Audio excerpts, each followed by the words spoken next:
valuable golden tickets. I hope we can all keep it up. 3. Chapter 899 Return. 2 hours later, Bai Zemin returned to Kali's house, and to his surprise, the girl practically forced him to leave behind some of the items he had stored in his space storage ring for the sake of storing some mutant plants she had collected with Serafina's help in the past. When Bai Zemin asked her for the reason, Kali told him that those plants were not a big deal temporarily, but probably in the future they would be.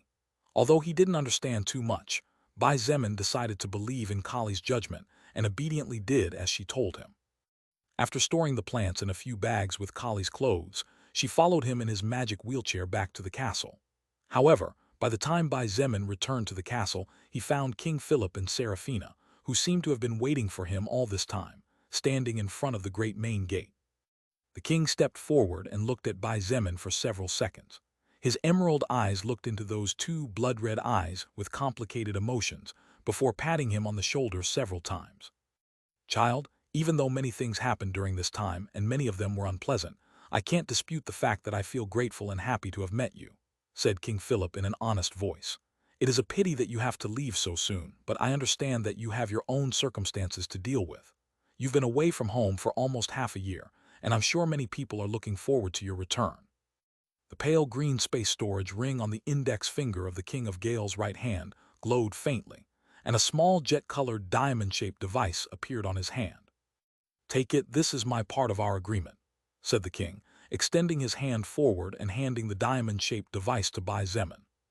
Bai Zemin took the device, and as he looked at it curiously, he listened to the king's explanation. You just need to connect an auxiliary link to the bottom directly to a computer to download the information inside. During the 2 months you were unconscious, I took the liberty of asking the help of the other 3 kings of kingdom to help me gather information about all the human kingdoms of the world. I also took the trouble to leave a document with a summary of what happened after you fell unconscious. Maybe you are interested in knowing a little of the new world that was born and is changing thanks to you. Bai Zemin was surprised to hear the king's words, especially the fact that in this small device was the technology and knowledge of every human kingdom. The king chuckled and said slowly, I know our agreement was about you helping me become the ruler of mankind, but none of us expected that Demon Lord Argon would appear to disrupt our plans. Well, even though I'm not the ruler of mankind, it's not like there's a big difference at this point. Not to mention the fact that thanks to you, I managed to get full revenge for my wife's death.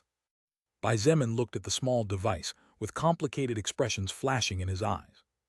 50% of all the effort he had put in all this time, half of the reason why he had not yet returned to Earth, was in the small device he held in his hands. From a certain point of view, the small device he was holding was part of the reason why Jade had died. No, not only Jade, but many others had died during this time. King Philip glanced over his shoulder at his daughter before patting Bai Zemin on the shoulder again. He turned around and walked back to the castle with a straight back. I hope to see you again someday in this life, Bai Zemin. Despite saying those words, the king knew in his heart that the odds of such a thing happening were practically nil, if not completely impossible. At the end of the day, Bai Zemin had come to this world by pure coincidence, and even if he were to activate his skill again in the future, it was simply unlikely that he would ever be teleported to Eventide World again. After King Philip disappeared, Bai Zemin approached Seraphina and looked at her silently. The girl seemed somewhat scared to look at him as her eyes were fixed on the tips of her toes. After several seconds, Bai Zemin opened his mouth and said in a soft voice, "Lilith told me that you were taking care of me all this time." "No, I just did the normal." Seraphina still wouldn't look at him as she gently shook her head and said under her breath, "My sister was partly responsible for your wounds after all." Bai Zemin smiled lightly, and to Seraphina's surprise, he took the initiative to close the distance between them. Before she could react, he hugged her, causing her pupils to tremble and her body to become rigid. "Just say you took care of me because you care about me. We are friends, aren't we? No need to say excuses. Besides, you're really bad at excusing your actions, ponytails." Bai Zemin chuckled as he said this. Hearing his words and feeling the warmth of his hold, Seraphina finally couldn't stop the tears she was holding back from starting to slide delicately down her beautiful face. Her small hands rose up, and she tried to enclose him in her arms, something she found impossible due to the size difference between the two of them. After almost 5 minutes, Bai Zemin didn't know whether to laugh or cry as he realized that Seraphina seemed to have no intention of letting him go. The girl probably hadn't noticed the passage of time at all, or maybe she felt in her heart that this was probably the last time they would see each other, so she was filling up her reserves. "Seraphina, not that I mind, but I would also like to say goodbye to my friend." Kali's voice snapped Seraphina out of her dream world. Her face turned red, but she didn't let go of Bai Zemin right away despite not daring to look him directly in the face. After a moment of silence, she asked in a weak voice, "Say, will we ever meet again in this life?" "But what are you saying?" Bai Zemin said, perplexed. He put both hands on her tiny shoulders and pulled her away a few inches to look at her face as he said with a smile that he tried to not look sad, "Didn't I tell you before? Soon I will be the most powerful being in the universe, someone the gods and demons will respect or fear. We will definitely meet again in this life." Seraphina looked at him with teary eyes. Her mouth opened and closed several times as if she wanted to say something, but it seemed to be hard for her to find the right words. "Besides," Bai Zemin pointed to her chest and said in a gentle voice, "remember that if you think on me and call me from the depths of your soul, if you really need me, I will come back to help you. Just be sure to keep it a secret from others." The second princess looked at Bai Zemin in confusion, but he didn't give her time to say more as he took a step back while calmly saying, "Kali, you can say goodbye to Seraphina now." However, to Bai Zemin's surprise, Kali simply waved her hand and said in a monotone voice, "See you later, Seraphina die Gales." That's all. Bai Zemin didn't know how to feel about it. "No need to exaggerate things. We will definitely meet again, won't we?" Kali asked as if to confirm. "Definitely." Bai Zemin nodded deeply and without hesitation. "Then that's it," Kali shrugged. For the first time, Bai Zemin and even Seraphina saw Kali smiling kindly as she looked at her and said gently, "Seraphina, I left you a little gift at my house. Be sure to pick it up." Before Seraphina could say anything, space twisted, and within seconds a portal as black as a wolf's mouth appeared a short distance behind Bai Zemin. He walked towards the portal and Kali followed close behind, stopping a step short of it. Bai Zemin looked over his shoulder at Seraphina and said in a serious voice, "Remember my words from before, don't forget them." "Wait," Seraphina shouted anxiously, but under her trembling eyes, Bai Zemin took a step forward, disappearing beyond the portal and out of her eyes. Subconsciously, she advanced towards the portal intending to follow him, but her steps stopped as Kali's words sounded in her ears. "Remember to go to my house to pick up your gifts," Kali said as she controlled her magic wheelchair. Just before disappearing beyond the portal, she turned her face slightly and added, "By the way, I like the pendant you're wearing today." "Pendant?" Seraphina was surprised. She wore no jewelry or accessories at this time other than the rings that enhanced her strength as a soul evolver. However, to her surprise and disbelief, she soon realized that just as Kali had just said, there was a pendant that Seraphina did not recognize around her neck. As she took it in her hands and the records of the pendant presented themselves to her, Seraphina's eyes grew teary, and as she lifted her head to look at the portal, she discovered that it had already closed. Backslash backslash backslash. After crossing the portal, Kali felt the world around her spinning continuously, and the wind was blowing so hard that her body was sent flying from her wheelchair. She gently turned her head to the side, and there she discovered that Bai Zemin was just ahead but some distance from her. In a monotone but loud voice she asked, "Bullet, is this your world?" "I think so." shouted Bai Zemin as he looked at the ground getting bigger before his eyes. In that case, can you tell me why we are falling from the clouds? Kali asked calmly. I would like to know the answer to that question, but unfortunately I don't have it. Bai Zemin replied with an ashen expression on his face. He turned his body so that his back was facing the ground as the wind howled in his ears. His red eyes looked up at the blue sky nostalgically as he muttered under his breath, I'm back. Backslash backslash backslash backslash backslash backslash backslash. Really, thank you very much to all those who send gifts to the novel and support with valuable golden tickets. I hope we can all keep it up. 3.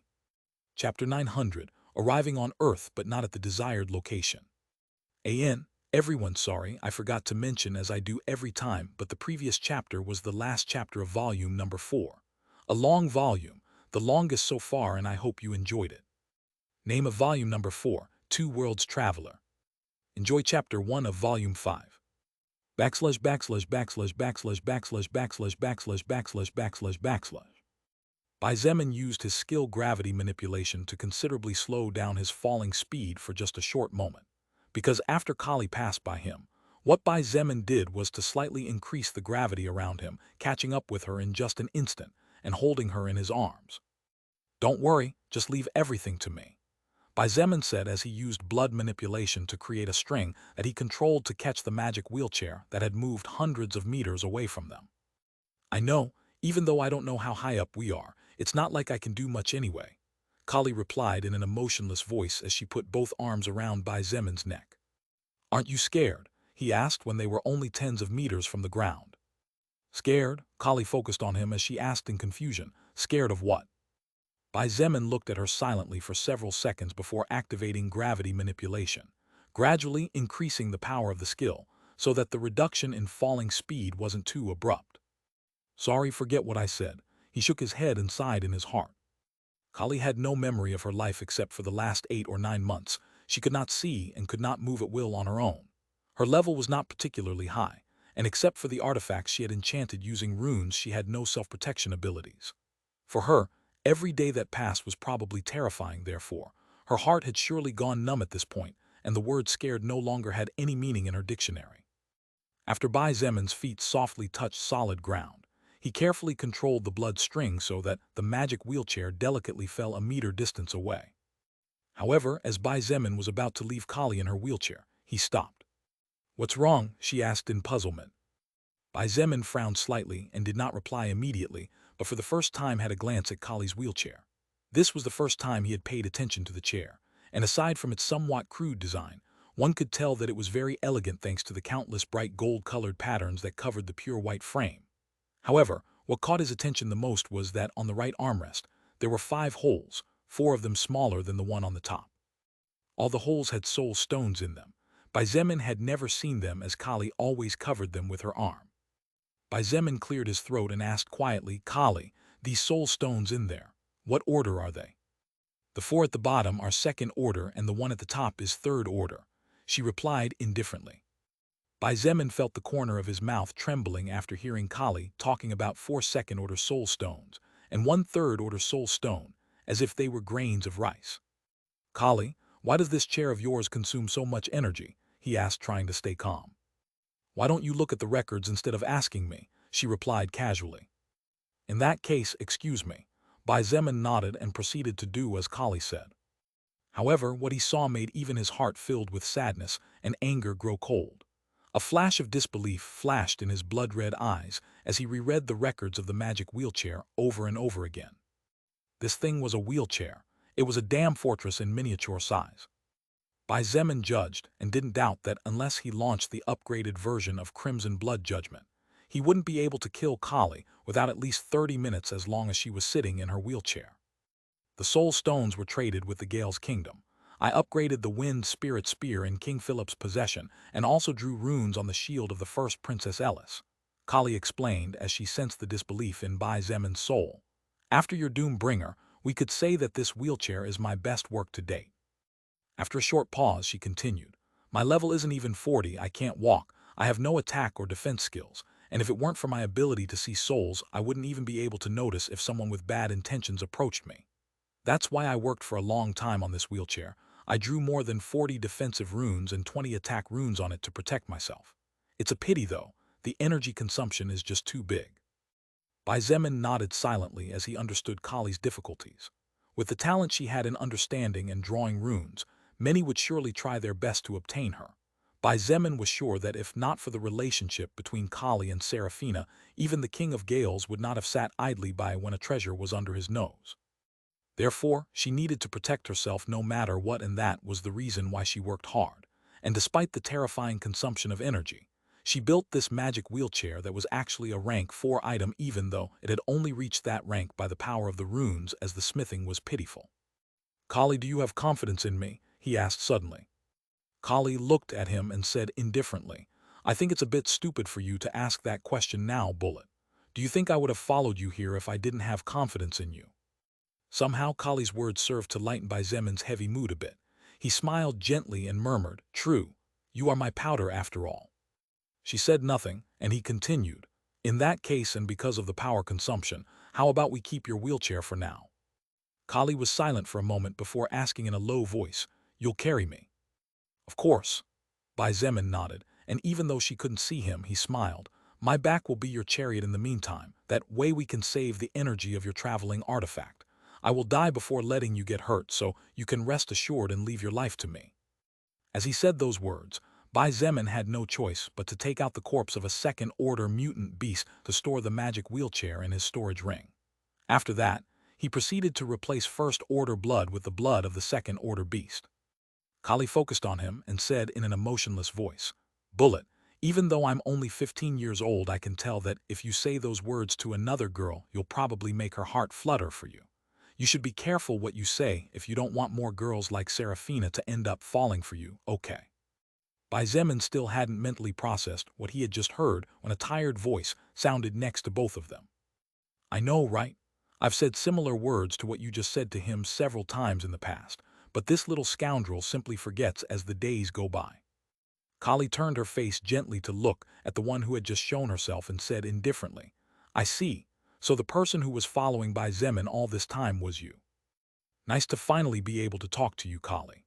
Lilith smiled brightly even though Kali's eyes couldn't see her, and said in an honest voice, "This is the first time the three of us are really alone, so it's only now that we can chat."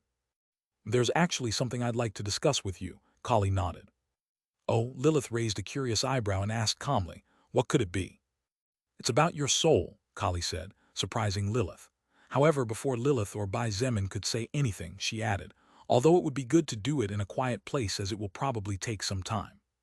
Hearing Kali's words, Bai Zemin surveyed his surroundings and couldn't help but nod in agreement with her. He had no idea where they were at the moment. Bai Zemin could only see giant trees everywhere and grass growing so tall that it almost covered his knees. It was definitely a forest, and judging from what Bai Zemin had seen earlier while they fell from the sky, it was quite a large forest, one that even he could take 2 or 3 days to get out of. Fortunately, Bai Zemin had special titles for such occasions. "Let's go to Champing first. I want to see my family," he said as he focused on his ruler of Beijing title and focused on the Champing district base. However, even after several seconds passed, Bai Zemin did not notice any change. His body was not teleported, nor was any portal open for him to travel long distances to the desired location. The expression on Bai Zemin's face changed very subtly, but he did not stop trying and tried with all the titles that allowed him to teleport to a district, city, or province within his faction's control. "Bullet, is something wrong?" Kali asked as she felt Bai Zemin's hands grip slightly tighter on her. Bai Zemin's expression was slightly ugly as he calmly said, "It looks like the place where the portal bring us is not inside China." "China, that's the name of the kingdom you live in. Weird name," Kali casually commented. "To me, the names of the kingdoms in your world are weird in my ears too." Bai Zemin muttered under his breath as he looked around trying to find something to help him to orient himself. "Besides, China is the country I was born and raised in, but it still can't be considered a kingdom. We humans are still fighting each other and other races to gain territory and stability." For a moment I had forgotten that this world has only been evolving for a few months. Kali nodded slowly. "The mana density is lower than Eventide world, but it's clearly not the amount of mana that a world that has been evolving for less than a year should have. That's not to mention that you were born and raised in this world." After thinking about it for a moment,